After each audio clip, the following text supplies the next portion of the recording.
지난번 수학 학습 로드맵 영상을 보고 선행에 대한 질문을 많이 해주셨어요. 그래서 오늘은 선행에 대한 이야기를 해보려고 합니다. 첫째, 선행은 왜 하는가? 둘째, 선행의 기준은 무엇으로 어떻게 하는가? 이런 부분에 대해서 한번 이야기해 보겠습니다. 18년 전 대치동에서 초등학생들을 처음 가르치기 시작하면서 좀 갈등이 좀 있었어요. 그게 뭐였냐면 평균적으로 대부분의 아이들이 초등학생임에도 불구하고 2년 정도 교과 선행을 하고 있었다는 거였어요. 되게 낯설었고요. 제가 그런 경험이 없다 보니까 갈등이 좀 있었습니다. 그래서 그 부분을 친구에게 얘기를 했었어요. 그 친구는 어릴 때 학원을 다녀본 적이 없는 친구지만 중학교 때부터 항상 전교 1등을 고등학교 때까지 하고 고등학교 때 친구인데 대학도 같이 다닌 친구였죠. 저는 학원을 다니지 않은 친구였고 하기 때문에 아이들이 선행을 과하게 하더라 라는 이야기에 대해서 되게 공감하고 안타까워할 줄 알았는데 오히려 제가 생각지 못한 답을 친구가 이야기를 했습니다. 되게 냉정하게 선행이 나쁜 게 아니잖아 라고 하면서 친구들 사이에 그런 얘기를 해본 적이 없지만 자기도 중학교 2학년 정도부터 2년 정도의 선행을 하기 시작했었고 고등학교 때까지 그 페이스로 공부를 계속 했었다고 얘기를 하더라고요.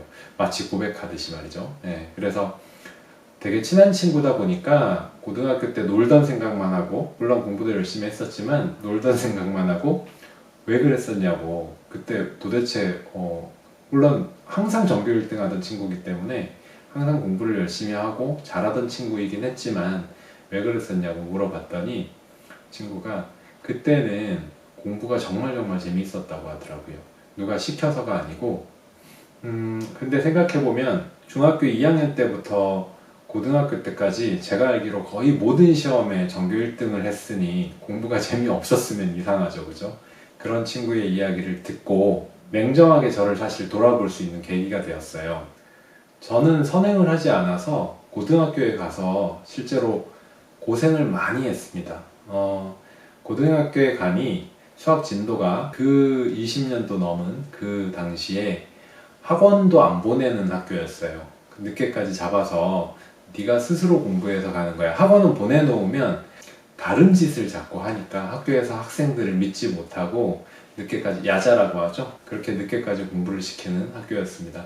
그런데 수학 진도가 고등학교에 올라가니 2년 동안 3년간의 진도를 모두 나가고 고3 때는 실전만 연습했었고요. 그뿐만이 아니라 반배치고사를 볼 때 진도가 고1 전체였으니까 중학교 때 선행을 안 했던 저는 사실 고등학교 올라가서 고생을 좀 많이 했었어요. 열심히 했음에도 불구하고 고1 때 선생님한테 참 많이 맞았던 기억이 납니다. 그런데 친구의 얘기 이전에는 아이들을 가르치면서 마치 제가 선행도 안 하고 했지만 그게 당연하고 그렇게 해도 좋은 결과가 나오는 것처럼 생각을 하고 있었지만 그 친구의 냉정한 이야기를 듣고 저를 돌아보니 저는 선행을 안 했었기 때문에 굉장히 힘들게 그걸 극복해가는 과정이 있었던 거죠. 근데 고등학생을 가르치는 강사하는 친구가 저한테 이런 말을 했어요. 고1 시험을 보고 나서 자기의 위치를 확인한 학생들 중에 대학에 대한 목표를 많이 낮추거나 대학을 포기하는 학생들이 되게 많다고 하더라고요. 그 얘기는 지금 말씀드린 저의 고1 때와 비추어 보면 사실 제가 그때 이게 중학교 때 공부 잘하던 건 우물안 개구리였구나 하고 만약 제 위치를 낮추고 나는 안 되겠어 라고 생각했다면 제가 막 이 자리에 있거나 하지 않았을 것 같아요. 그죠? 일을 하다 보니 아이들이 수학을 어떤 부분을 어려워하고 언제부터 포기하기 시작하고 이런 부분들을 조사한 적이 있어요. 아까 고1 되어서 자기 위치를 확인하고 뭐 이런 얘기도 했지만 사실 수학을 제일 힘들어하기 시작하는 그 때는 중학교 1학년 때입니다. 중학교 1학년을 기준으로 해서 초등학교 5학년부터 수학을 힘들어하는 아이들이 나온다고 하고요. 실제 수학을 제일 많은 아이들이 포기하는 시기는 중학교 1학년 때라고 해요. 이런 통계는 되게 다양하게 많이 있어요. 제가 그런 부분들을 되게 많이 찾아봤었고요. 아이들 교육에 관심이 많으니까 많이 찾아봤었고 왜 수학이 어렵니? 이렇게 물어보면 가장 많이 얘기하는 것이 문장제 문제, 중학교 수학 내용으로는 방정식과 함수의 활용이었습니다. 근데 실제로 아이들을 가르쳐 보면 아이들이 느끼는 난이도는 거기에도 있지만 공부하는 과정으로 보면 유리수의 계산이나 이 단순 연산에 대한 연습 과정에도 있어요. 이런 과정도 아이들이 정말 많이 노력해서 자연스럽게 되어야 되는 과정이거든요. 중등에 대한 연산책이 나오는 것도 예전에는 그것들이 당연한 것처럼 여겨지고 이렇게 공부를 해갔지만 지금은 어떻게 보면 교육이 더 이렇게 연구되고 해서 연산이 먼저 단순하게 연습되었을 때 아이들에게 편하게 이렇게 공부가 학습이 된다라는 게 증명된 거니까 그것도 일종의 연산만 선행을 해가는 과정에 있는 거죠.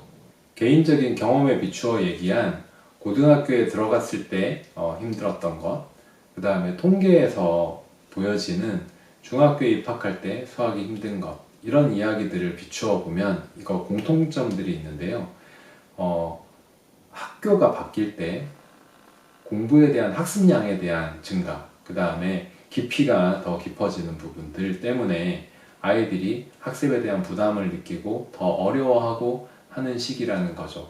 고등학교는 이뿐만이 아니라 수행평가가 있죠. 그래서 예전에 저희 때는 예체능만 실기시험이 있었잖아요. 그죠? 지금은 수행평가가 거의 전 과목에 걸쳐서 수학도, 예전 실기시험 같은 것이 있는데 이 수행평가는 평소에 프로젝트식으로 과제를 해내야 되는 부분이기 때문에 이게 성적으로 똑같이 시험 점수의 일부를 차지하거든요.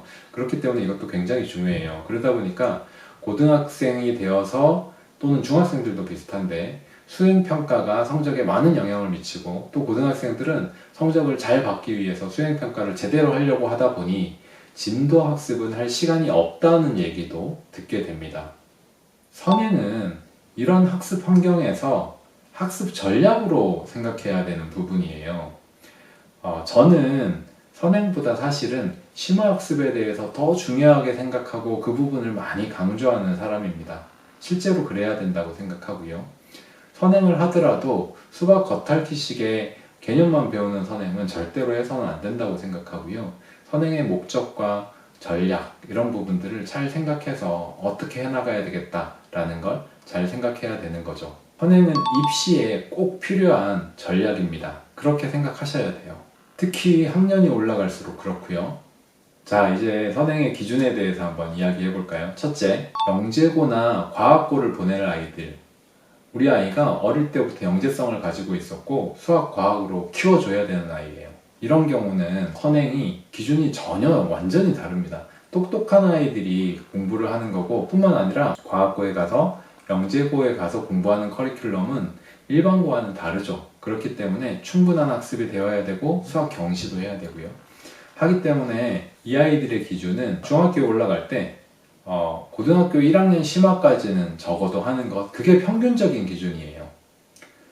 적어도 중학교 3학년까지의 심화는 해놓는 것이 아이들이 선택은 할 수 있는 마지노선이라고 이야기를 하고요.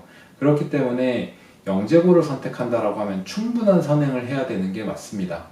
두 번째 기준, 일반적인 학습을 할 아이예요. 이때는 기준이 좀 달라져요. 영재고나 과학고를 목표로 할 것이 아니라면 굳이 아주 빠른 선행을 할 필요가 없습니다.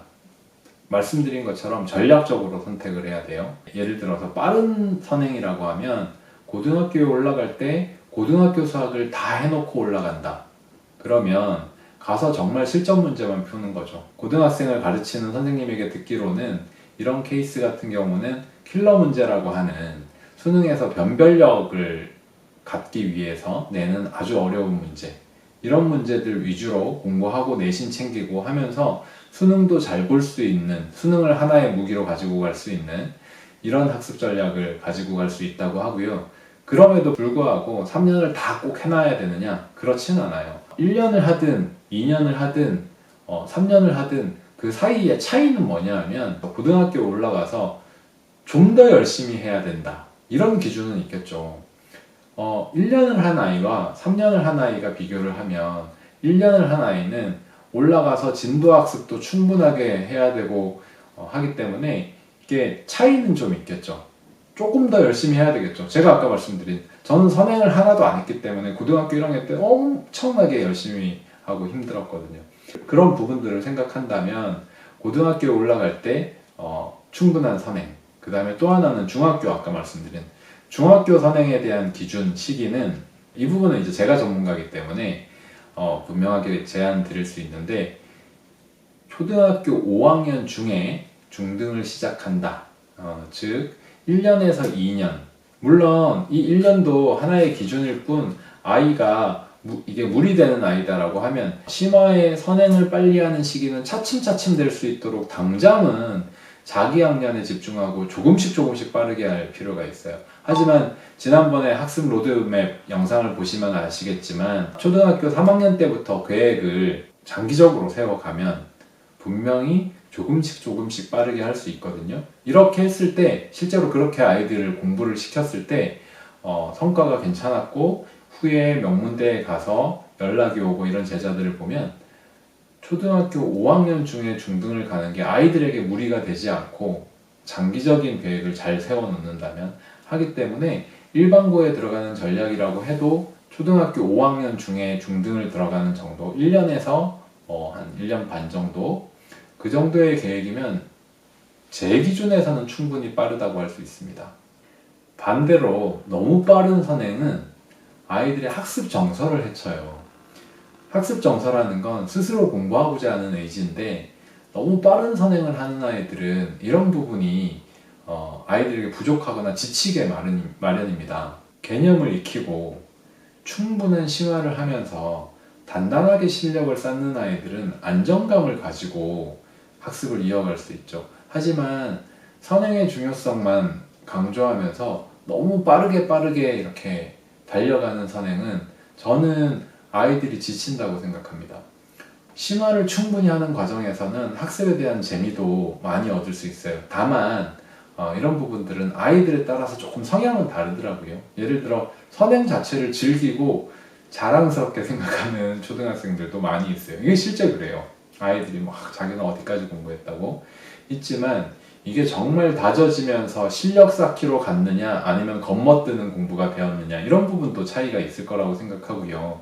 하기 때문에 단단하게 심화를 하면서 만들어가는 선행은 아이들의 학습 정서 부분에서도 안정감을 가지고 자신감을 충만하게 만들 수 있는 학습 계획이라고 생각해요.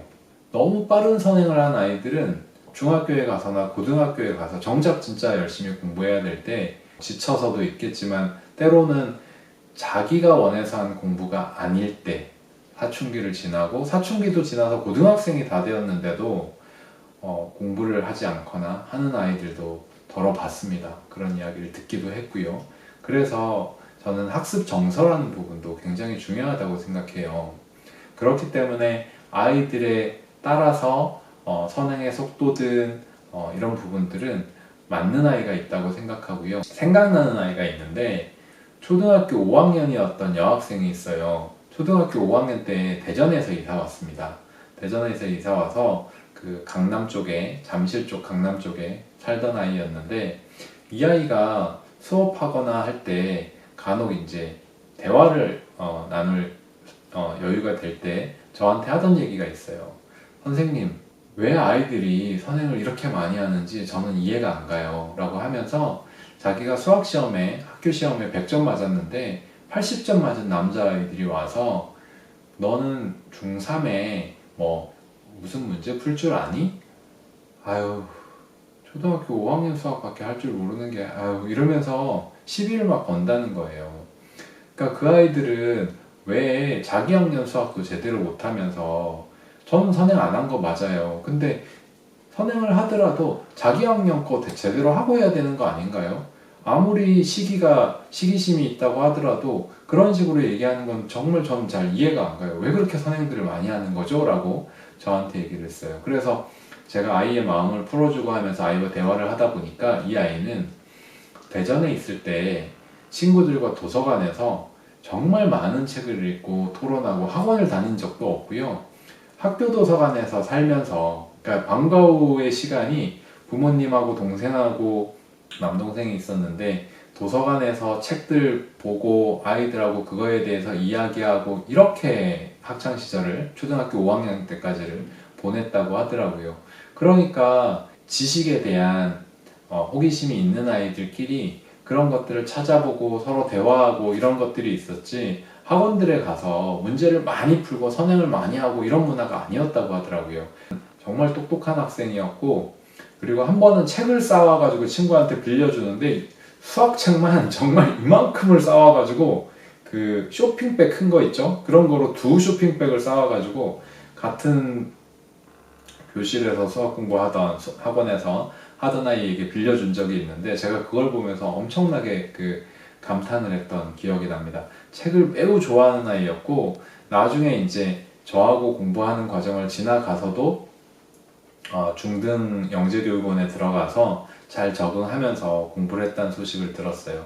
그 아이의 예를 보면, 오늘 주제가 선행이고 전략적으로 선택해야 됩니다 라고 말씀을 드리지만, 이 선행이라는 부분이 무조건적으로 아주 빠르게만 되어서는 또 안 된다라는 부분도 있어요.